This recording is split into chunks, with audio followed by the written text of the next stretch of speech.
Amanya gange bampita Shuni. I'm a gospel singer. That has been my talent ever since, and it's my passion.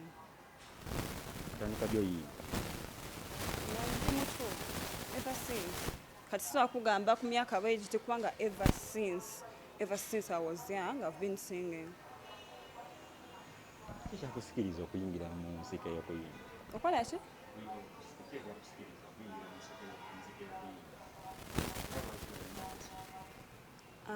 Ensonga lwaki, first of all, it's my talent and it's my passion. Kati lwaki nayimba gospel? My love for God is unmeasurable. Katonda byankoledde bingi. I've gone through a lot to the extent that God has been there. Era ojja tunira oluyimba lwange ongumye. Lyrics eziri mu luyimba lwange ongumye, it tells the story. Mpise mu nnaku Katonda nga waali. You get? Wabaddewo essanyu Katonda nga waali. Actually, I'm also still going through lwakwasigenda bibagamba naye ekisa kya Mukama kimbezawo nesigala nga nkyaliwo. Something like that. So my passion for music is about the love I have for God. It's unmeasurable, whereby I also want people out there to get to know about God. Katonda talina kyatasobola kukola. Love Katonda gyandaze eri nungi nnyo. God is so faithful. You know, a fellow human being asobola kukola ekikyamu Katonda talina kikyamu kyali ankozeko. So I love God. That is my inspiration and that's my passion for God. That's it. Kiki wakafuna mu music? Kyenakola ki? Essanyu. I haven't yet got such nga wogamba nti oba afunyemu kino oba kino, but I find happiness in gospel music because I find it takes me close to God. Yeah.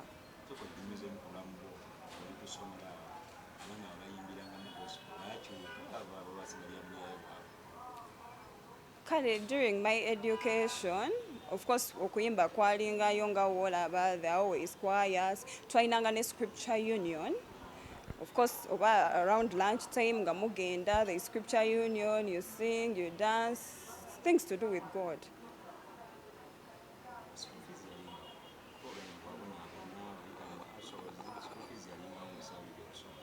I really don't know why you're taking me there, but of course it was hardship. Wanganze sijja kulimba, it was my mother doing most of the stuff. And however much my dad was there, and she was like a single mother. My dad was there, sijja kulimba, naye my mother. Actually, all my education, yatekamo omukono munene, ye mama wange, nga talina, I don't know how they say it in Uganda, nga talina mukwesika, because she's late, my late mother. Yayagala nnyo abaana be whereby she was a single mother.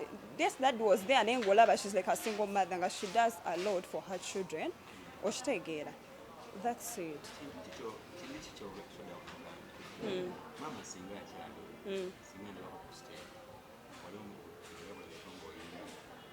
My mother loved me so much. Olaba mama wange, she's the kind of person I feel like crying kubanga. Olaba my first song ongumye. I just wish she was there. Sorry. I just wish she was there because Obanga, she was my first fan. She loved me so much, whereby if she was here when this Ongumye song was here, she would really feel so happy.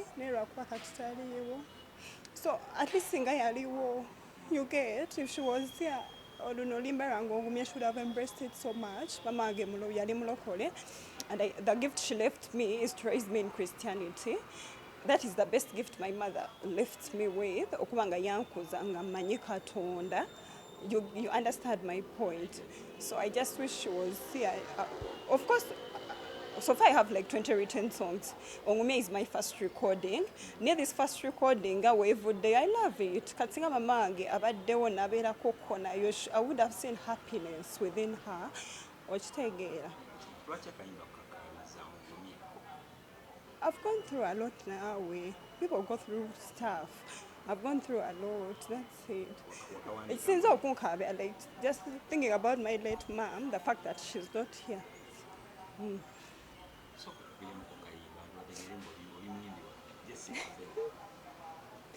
Because this is my soul to you. and this is my cry. God, I wanna know you more.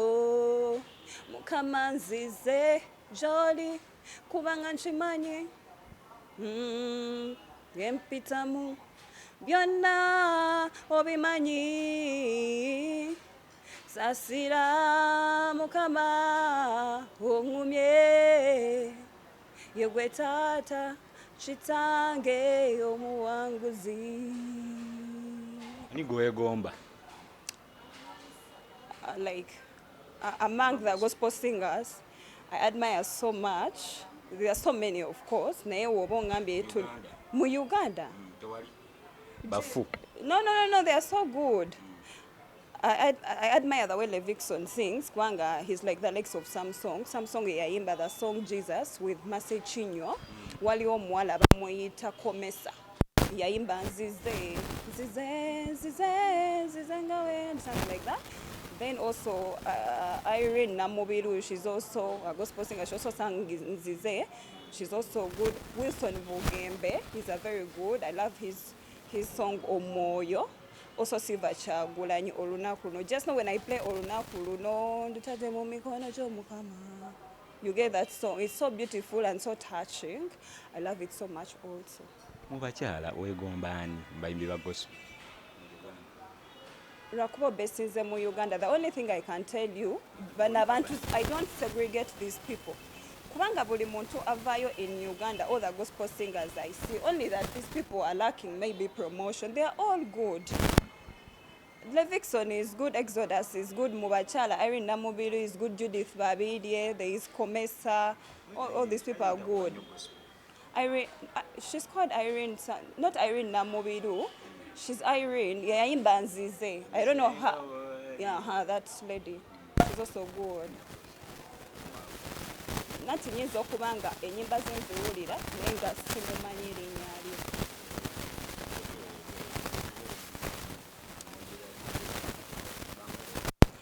Njagala nnyo oluyimba lwa Samsung ne Mase Chinyo.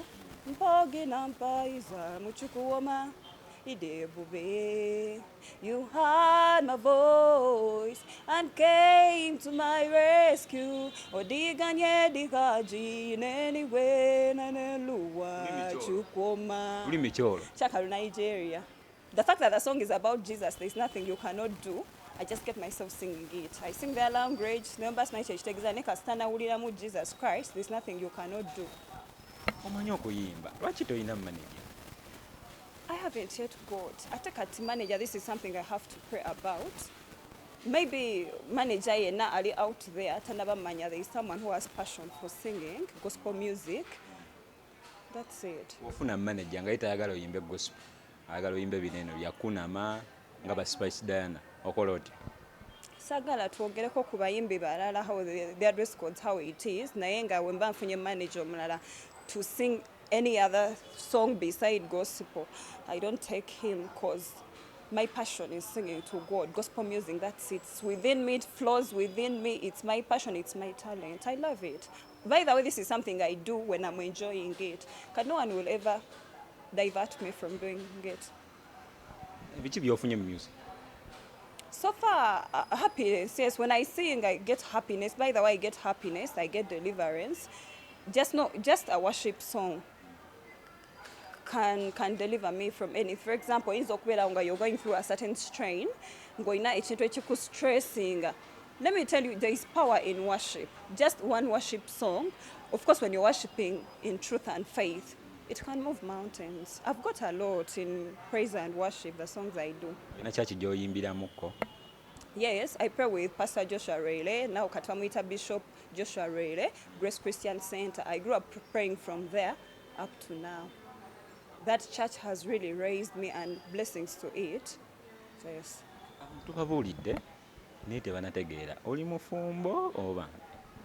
Simanyi lwaki ombuuza about that.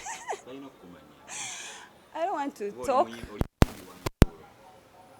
Okay, see, I'm not married and I'm not in a relationship. I'm not desperate. Sigenda gamba sina kyenjagala.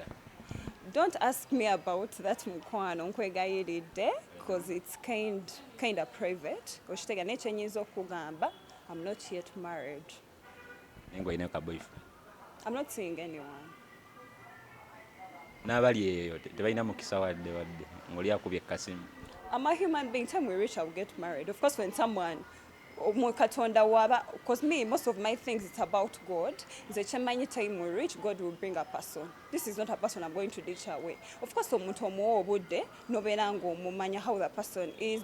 So if you're compatible, most especially in the Sija Kulimba, I need a man who loves God. A man who fears God, a man who respects God. There is a way I see that in you. No, I just ditch you. That's it. Not in a bad way. Naye nkwesala ko mpola nembanga sina kye nkwagaza. Okunama chechi. No, I don't believe in indecent dressing. I'm a decent lady. I wear decent clothes. Or even if I go for a photo shoot, that's it. For what? Those are things which are supposed to be private. You can take through, so you can see me through, so for what? To be no kubera munda. Oshitegeera. Musajja kigo nga gwe eyali addajja mu bulamu n'ogamba ono ayina kubanga yeevuga mumpi muwanvu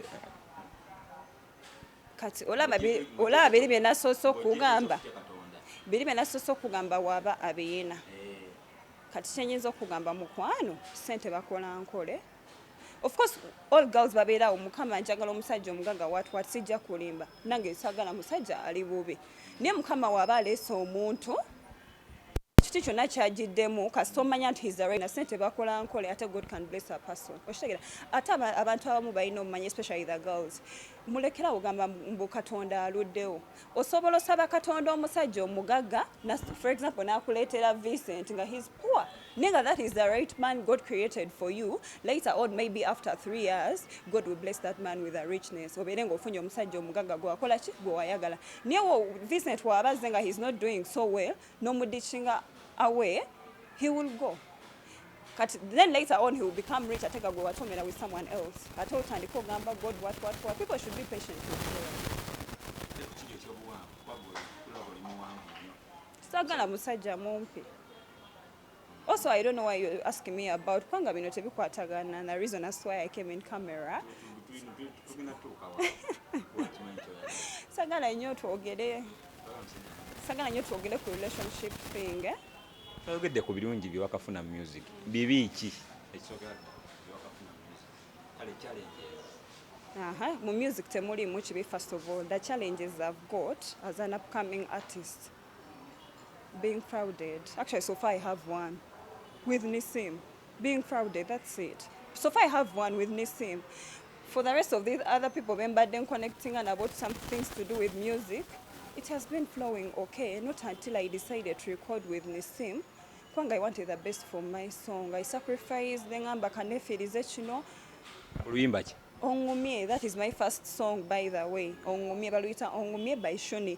Kati I don't feel good right now. Onyeza okubanga kwanga ndi waneno before the camera, but sometimes also kubere wakandoza no chiroza kandi it hurts. Neze chemanyi that issue has to be in the hands of God. Katonda yamala byonna. Soko tunyumiza oyagala byanguya. Nessim ajjiramu wa kyatandika kitya erewa ani ayita kirowoozo gogende wa Nessim producer gwe twogerako. Yeah, producer. So tewali yangamba genda wa producer Nessim. This is what happened. I just because I've always been hearing the songs he has been. Of course, you're producing Levikson Tanda Replay. It was good. Andrea producing Levikson Chikibombe. These are one of the top gospel songs. Kati then I was there nengamba. I searched both. Nasoka nengenda ku Google. I searched Andre and searching and Nessim. I looked into them. Kati for Nessim nenda bako contact here. I called him. When I called him, he himself, he gave me directions to Konge. That's where his studios are. I went there. I made negotiations with him. Nangamba, you being a gospel singer mboba yali akolera 1 point what, being a gospel singer ajja kunzijako 1 million. Nangamba, you can bring a deposit of 500,000 shillings. Then we start on the song. So that's how I got to know Nessim. Onako omagendera wa mwaka emitwalo 5 onako lwakusooka okugenderayo. The first day I went was to negotiate. So when we agreed on the amount, I came back to save. I can tell you, God knows, I saved this money. I didn't just get this money out of the bank. I saved this money in a long time. Nempeza deposit ya 500,000 shillings. Omanyo kubanga, sometimes you even walk to office. Kubanga there is something you really need. Oshitegeera, no sacrifice ga nogamba kino sigenda chikola, I'm saving for something this. Nensonda sente yange mu sigenda kugamba mu bulumi kubanze embasi sonze mu bulumi mba nsonzera kintu kyenkola kyenjagala. So nensonda sente up to 500,000 shillings because it's what I wanted. Weza wela nengenda nenkubira Nessim, I was in the boardroom. Nenkubira Nessim. Nemugamba, I want to pay a deposit. Mainche yangamba, I send him via phone. Is that professional? Kati agala musindikire emitwalo 5 nga ziyita ku simu with no receipt. Oshitegeera. So me nemugamba, no, how come? So I went there, I gave him a deposit number receipt. Kuliko shuni 500,000 shillings, that's it. Nampa program. Yangamba takola ku Sunday, nampa program ku Sunday. When Sunday reached, I went there. I sang my song. When I sang my song, nankolera track. That track didn't have a single recording. Eyange. Nangamba, you go with that track, which was fine. The singer was kwanchi banyo limba ngenda kuma tukole chi tulukole, you get. So kat when I took a waka online WhatsApp nasika message nangamba, you professionalize your song on that track. When you're ready, you let him know. Katinza when abela ready, nemu texting. When I text him that I was ready, he ignored. Really? Kati he kept on ignoring. Bintu bino bibaddewo bbanga ki era okuvanyuma musinkana wali kyaliwo bbanga ki? When approaching an Nessim, that was March. I paid him in March. We're in June. I paid him in March. Myezi 3 giyise. Maybe that. Because I paid him in March. Yesterday, my Ongumye song is already out by another producer who produced it. Kat yesterday, nabadde njagala mugamba a refunding sente zange. Azinzirize namugambe yesterday online anzirize sente zange. That's when he responded. Watuande no mukugamba ziri message nga teyasobola kuzidamu. How comes when I'm speaking about refunding my money ali mukureacting nankubirirawo Nessim. Nankubira simu nga ali mukungamba ali mukunyonyola tasobola kunziriza sente zange.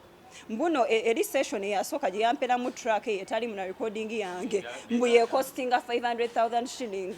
By the way, yesterday texting nangamba I should pay for his time. Which time? Yenga teyangamba nti woba osasudde sente za audio, you know ate nosasula sente z'obudde byebice ebyo mbadde manyi mba nsasudde sente za audio producing Oluyimba. Okitegeera mukwano.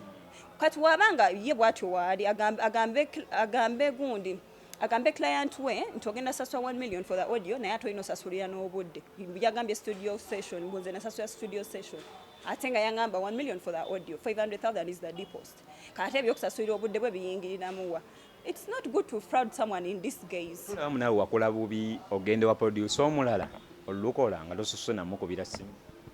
Kati omuntu gw'okubidde simu n'atakwata oba ogenda ate kumukubira oba ogenda communicating naye otya. I wanted my song. Kati yangambye n'okugamba waliwo mbuno mbunze naddirinze n'omuntu ali at a high peak. What is that? I've ever watched an interview of Nessim ngagamba of how he values upcoming artists. Mbuno beba bossi be. But when I went there, it was totally the opposite. Woba wakagenda his approach. Yeah, gonza nnyo, he's so soft. Nogamba mukama webale kundeta this good producer. Not knowing this is a person who can even fraud you. He acts like a person who has sticky fingers. Ebyo sibyagala. Kintu kitono nnyo yandikute my 500,000 deposit. Netukola Oluyimba ne mumalayo. Nabanga, he has got his money, I've got the song. It's very simple. Sikubuzabuza muntu. Oli mu stunt. Oyagala bakumanye oba? It's not a stunt. Omusajja kaliya ye agirwanidde tetuulyayo buntuntu ng'obwo. Kuko twali tumanyi Andre yabikola. Kati tusuubire mba oli mu stunt. It's not a stunt. Kubanga sinze yamugambye ambuzebuze up to this extent of me being here. Olowooza nange njagala nnyo. It's only if I can show it to you kubanga one. Yeah, I have the receipt. I have the receipt and also have a recording of him ngamba of how he's not going to refund my money. This is not a stand. Since I am Mugambi agano kumpa zange, me I have no problem with anyone. Oshitegera mukwano. Kati stand yachi. If it is promotion, God will promote my songs. Oshitegera. I just need my 500,000 shillings. I just need my 500,000 shillings. It means a lot to me. Nessim yangamba, that's little money. To him it's little money. To me it's a lot of money. But why would he want to fraud that little man of mine in this case? Kwanga you know why I use the words in this case? Kwanga gamba mbono yari that money was for the first session. The first session I didn't even record. In that track he gave me, he didn't even give me a demo. What is that? Have you been to see Binunji? Olaba, let me tell you, a best producer carries along these qualities: honesty, integrity, continuity. Siri mumusomesa just anjagala akimanye. Okubeera best producer osobola okuproduce ng'olimba nga lulungi. It is good. Naye ate also a best producer alina okubeera ne qualities nga olina okubeera honest, olina okubeera that integrity, continuity, follow up on your sigambye mbu follows up on clients simanyi ye wakikolamu naye at least communicate to client. Nzolaba Nessim abakuddamu ezo messages zange we namugamba when should I come what, he wouldn't have ignored ate nga azirabye. Yandibadde agamba, you know what, I'm busy in China. Nze ne weyandiniiziza emyezi 6 naye nga mmanyi ekigenda mu maaso. No problem. Yandibadde agamba, I'm busy, I'm having 5 clients, can you hold on up to August? I'm very okay with it. Now this is a person eyandaga nti tayagala kumanya. Ngolaba kubuza. Even a little kid would understand. You get? There are so many things. There are so many things. There are so many things. There are so many things. Music. Music, of course, my first okugamba nti Oluyimba lwange when tuto one Nessim, I think I saved money. It hurts by the way. Of course, this experience I'm going through with Nessim, I told us nsobola okujerabira. Me, by the way, he has to refund my money. And even if he refunds my money, this is a memory which remain here. Whereby omuntu asobola okumbuza, what was your first experience? Ngamba waliyo producer mwana yakola bwati ne bwati. Yakubba. Sakala kwesa kigambo kunziba kwa agenda zimpa. Agenda zimpa. Anti obuba bubbi na buyaye. Ye omanyi ye kyagamba, ye agamba mbu negwe really tudde mu byamazima. Eyo first session gyayogerako gye yampa track etali mu recording yange n'alyoka adda mu kumbuzaabuza, is it worth 500,000 shillings? By the way, what is a client mukole? Lwaki oba omubuzaabuze muleke a recording Oluyimba, then afterwards the client pays the whole amount, obeera ng'ofunye sente ze nange nfuna Oluyimba lwange. Okitegeera when akugamba, if you had communicated with me nangamba omanyi shuni, you wait up to November. I would have waited nemanya producer yange yangambye nindechi up to November. Nesi kumblu tikinga nakugana kwata simu yange. Okay, producer yakoze Oluyimba. Ye omwade Sente. I gave him 200,000 shillings. How are you seeing? He's good. It's about, he may be out there and totally known, but he's a good producer. Oluyimba lwange, I don't know, I don't know whether nalukusindikiddeko, but you get to know about it. It's called Ongomie. Ojala beats za Walok, they're also good beats. I also thank God I went to Walk. Kanga, he saved me a lot. Yes, I so far have written 20 songs. Gospel, they're all good, they all need to be recorded. Kati Walk was Oluyimba lwange ojadula aba beats ze nazagadde me personally. Yanzijako just 200,000 shillings. Kiki oyagala Nessim akole? Okay. Kati Nessim mukwano. I don't know how I should say it. I don't know how you'll understand it, but you see that 500,000 shillings, it means a lot to me. I'm so much hustling, I can't tell you the details. I don't know how you perceived me when I came to your studio, or you thought I was the richest, but it's not like that. We girls can dress up when we are going through stuff. Just what I want is my money. Nessim coming to, because I trusted you, Nemanya, this guy has talent. If I produce my song with a person who has talent, my song will be good. I'm doing this for God and for other people. Bamanye katonda bamwagale. Katonda fena yatutonda. Naye mwenye nwandibadde oyagala nnyo producing a gospel song. Okitegera mukwano. If there is a way you can refund my money, just refund my money. I need it. sigenda kugamba I'm not going to list down all the things that I'm going through. That 500,000 can do a lot for me. Olaba nze Nessim kino kikugamba alaali. There are times I walk to office. Never akanga times I get up to office. Why? Because I need to save for certain things. For example, for my music, I need to save for upkeep. My parents are late. I do everything on my own. Nekati where you be there, you want to fraud me in this case. Not bad so again, I've been of you now.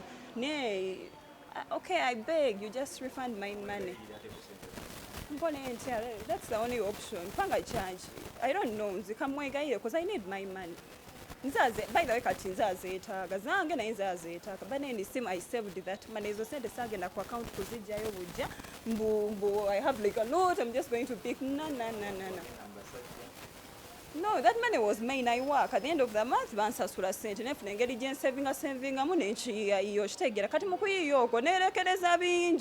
I won't tell you stuff here. Saving up to 500,000 shillings. Name Nessim deposit. Oshitegera mukwano kati ate nadda mukumbuzabuza nze newandi ngambye mbuno you know what Shuni you wait nkutadde ku program ya August nandibadde manyi mayongumye song eri pending njaginji recording mu August negwe no salawo you blue tick me ngate message ozirabye online nenkugamba ngenda kubira essimu nenkukubira notakwata oshitegera. That is not so good. I humbly beg mukwano, you give me my money. Just give me my money. Choka, I only need my money from you. You're so good to the extent that you are good producers. That's how I see you. Ntinandi yagadde nnyo nkolereyo even my aleta yagala ba client batch upcoming. No, Nessim ye yangambi. Actually, that one he told it to me yesterday. Ye yangambi. Kati nze musasuddeko mitwalo 5. We waba yamumala yajjirawo. Ono wa musasuddeko ekitunda mudichinga out. You get, but that's not fair. Omuntu mugambire ogenda osooka oweze sente zonna olyokoje. Oba teyali zukute nagamba agenda oyite the whole amount. Okusinga client wanavaawo nga yemulugunya. Okitegeera. That's all. I only need my money. Nze sirina Nessim kyamaanyi kyenkwagaza okuggyako sente zange tubeere nga buli omu ali mu bulungi whereby I can even come and record my other songs. So far I have 20 written songs down. Of course they have to be recorded. Ninga nali awo nga ngamba record this one with Nessim okitegeera. That's it. Kati Andre wavaayo nagamba agenda lurecordingira bwereere. Sisagala bintu bya bwereere. Lwaki aba recordingira bwereere? He's not like my brother or my closest friend. Out of a blue, lwaki aba recording Oluyimba lwange ku bwereere. Agata senati producer we. Kutaasa producer we. Yamanyi naye nze ebintu ebyobwereere mbinako question marks, something like that. Also it would be a good offer kwanga waliwo abantu abalina omutima omulungi. Andre. He's not my friend kasi mumanyi nnyo omutima gwe. I just approached him nemubuuza charges. We negotiated nemanya Andre akolera Sente West. Then someone told me go to Nessim ajja kolera worship nga nnungi. That's how I continue to go to Nessim. Oshitegera mukwano. Andre bits ze nnungi kubanga mbadde nzinga nziraba nesimugoba nga nemba nina omusasula sente. Oshitegera. So Andre wabazze nga he's offering to produce any of my songs. Mba njagala musasule for the service done. Sagala bya bwereere. Ekibatu kyeki. What's Chibatu? Maybe you enlighten me. Anti kati wemanya nti omuntu alina such allegations lwaki mba nkigendamu. Prevention is better than cure. By the way, all those allegations wezibanga nkyamu, it is wrong webanga babyogera ku Andre bwebito. Kwanga weba bichamu, it's wrong. Kwanga that's a huge allegation. Imagine I went and Googled about Andre allegations when I was searching which producers should I go to. Nagenda ku Google, I searched about Andre, I searched about Nessim. Andre nasibyantukira mu maaso ebyasoka allegations, harassment, what. These are producers we look up to. Just bimanyi nnyo as such, you can also go and Google. Kati ebyo bintu biba bitutiisa. Kati weba bichamu nga Andre babimwogerako mu buchamu, it's wrong.